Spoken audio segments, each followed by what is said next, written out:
Hello and welcome back. This is Candace from Candoodle, and today I'm going to be showing you a technique to make your own stencils for coloring stamped images. So let's get started. Today I'm using the Gingerbread Lane stamp set because we are doing a little bit of Christmas in July at Pawsome Stamps, so I thought I would give some inspiration for those of you who want to get started early on your holiday cards.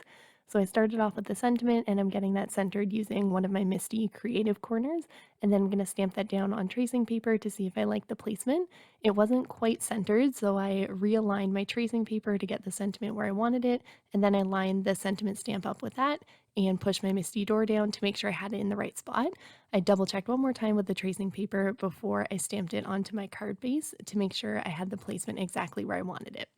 Then I'm going to come in with a few of the little candy stamps from this stamp set, and I'm going to just kind of stamp these sporadically all over my card base. So there wasn't a huge rhyme or reason to this, I just wanted them kind of evenly spaced. I did end up starting out with the candy canes and kind of evenly spacing those, and then the other stamps like the peppermint and the gumdrop are a little bit smaller, so I figured I could put those in the blank spaces left between my candy canes. I am using a stamping tool because I tend to like to double stamp these to get a really nice crisp black outline, but you could definitely also use an acrylic block or whatever you're comfortable with to stamp these. I just find I'm more nervous with an acrylic block not being able to double stamp. So once I was done with my candy canes, I came in and used the gumdrop and peppermint stamps to fill in some of the gaps.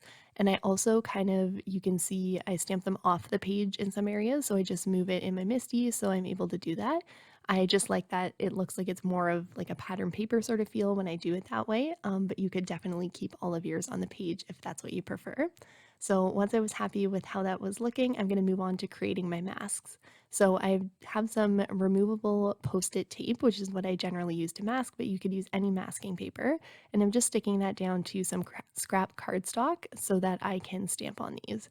So I'm going to create a mask for each of my little candies that I used on my card background. So I'm showing the peppermint and the gumdrop here, and I'm just going to stamp those down. It doesn't have to be perfect, you just have to see the lines enough so you can cut around them.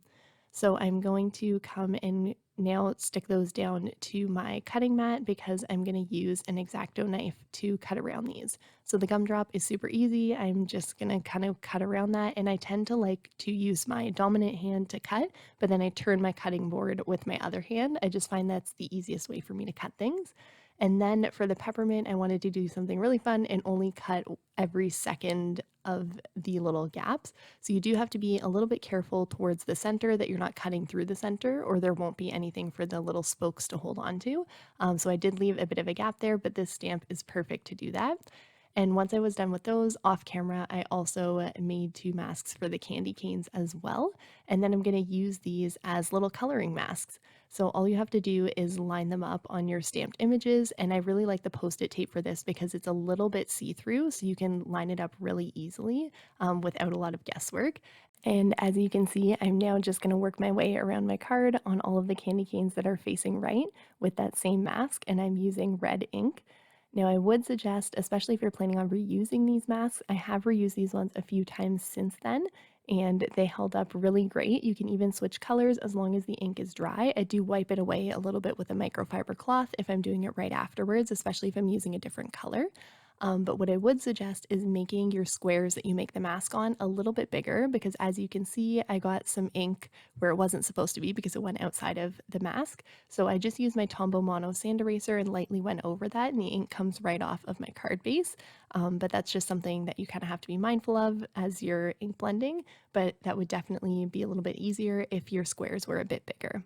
So that was just something I learned along the way, and I've kept these masks and used them a few other times for other cards, and I think this is a super fun technique that I'm definitely going to try with a few of my other stamp sets as well. It just makes coloring a lot easier and quicker than if I were to use something like Copics, and it still gives a really nice effect. Once I was done with all of my ink blending, I came in with some double-sided adhesive to stick that down to my top folding card base.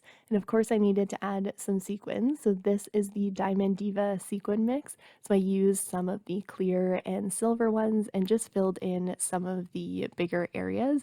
And I think that this gives it a really nice finished off look. So there we have the final card. You'll have to let me know if you like it down below in the comments and if you like this technique. As always, I appreciate the time that you spend here with me. Don't forget to give this video a thumbs up and subscribe if you haven't already. You can always find me over on Instagram at Candoodle Creations, and until then, I'll see you in another video. Bye!